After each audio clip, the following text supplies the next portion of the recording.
savane, l'entrée de la savane des esclaves.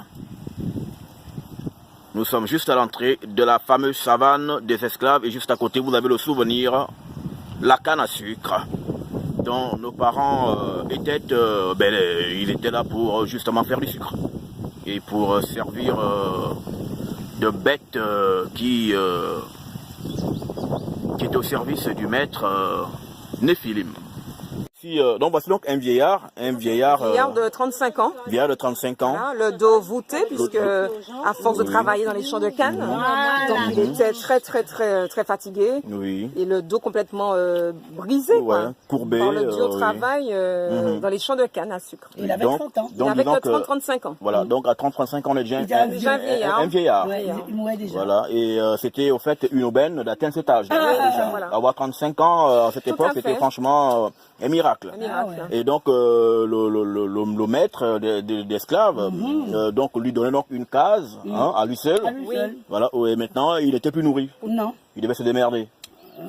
Je pense qu'il mangeait avec les autres. Ben non, il devait se démerder comme. Il devait se démerder et trouver à manger. Voilà, donc voici donc un vieillard de 35 ans. Un vieillard de 35 ans. Voilà. Un bantou de 35 ans. Dieu. Seigneur, pitié, vengeance.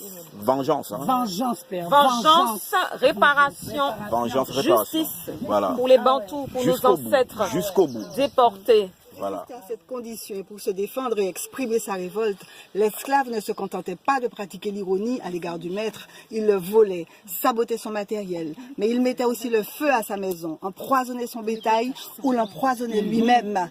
Les habitants ont vécu dans la terreur de ces empoisonnements et les châtiments infligés ont été d'une effroyable barbarie. D'accord, donc les esclaves aussi tuaient les maîtres parce qu'ils en avaient marre. Tous les esclaves n'avaient pas la force physique et morale de réagir ainsi à la situation qu'ils ne supportaient plus.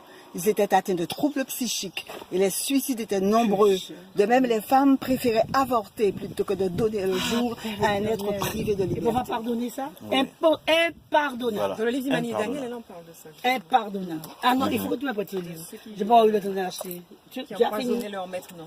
Ah non, je laisse tranquillement. Le poison, il y a les bons traits. C'est pour ça que les béquets ont interdit aux Noirs de faire le jardin familial. Des plantes. Oui. Ah oui. Voilà. Ouais. Et j'ai vu que c'est pourquoi ils ont interdit aussi comme mettre des plantes dans la pharmacopée là.